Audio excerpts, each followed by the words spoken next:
1971 সালের 4 ডিসেম্বর শনিবার মুক্তিযুদ্ধের ইতিহাসে এক স্মরণীয় দিন। এদিন পশ্চিমাঞ্চলে যৌথ বাহিনীর অগ্রযাত্রায় দ্রুত দুর্বল হয়ে পড়ে পাকিস্তানি বাহিনী। দখলে আসে দর্শনা। ঢাকা ও চট্টগ্রামের আকাশে চলে তীব্র বিমানযুদ্ধ। প্রথম রাতের হামলাতেই পাকিস্তানের উল্লেখযোগ্য সংখ্যক যুদ্ধবিমান মাটিতে পুড়ে ছাই। যৌথ বাহিনী সেদিন নেয় এক অনন্য কৌশল। ঘাঁটিতে সরাসরি আক্রমণ নয়, বরং ঘাঁটির পাশ দিয়ে দ্রুত অগ্রসর হওয়া, আর একই সময়ে আর্টিলারির প্রচণ্ড গোলাবর্ষণ।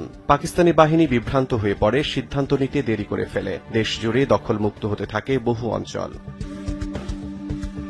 11 দিন অবরুদ্ধ থাকার পর বিকেল 3টায় কামালপুর ঘাঁটির পাকিস্তানি সেনারা আত্মসমর্পণ করে। বন্দী হয় 220 জন সৈন্য। মুক্তিযোদ্ধাদের হাতে আসে বিপুল অস্ত্রশস্ত্র।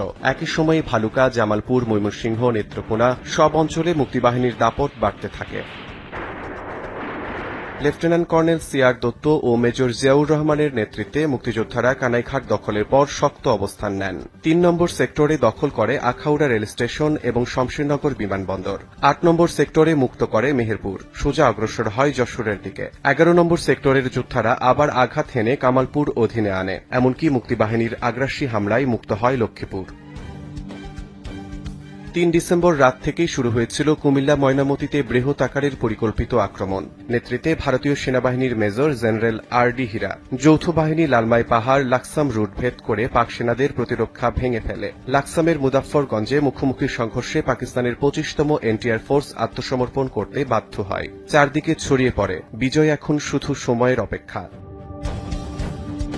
4 ডিসেম্বর রেডিও পাকিস্তানে শোনা যায় ভিন্ন সুর। যুদ্ধের খবর গোপন করতে চলে নানা বার্তা। এয়ার ভাইস মার্শাল এ রহিমের নির্দেশে পাকিস্তানি বিমান বাহিনী মরিয়া হয়ে ওঠে। ঢাকা চট্টগ্রামে জারি হয় সান্ধ্য আইন, বাতি নিভিয়ে রাখার নির্দেশ। চারদিকে বেজে ওঠে বিমান হামলার সাইরেন।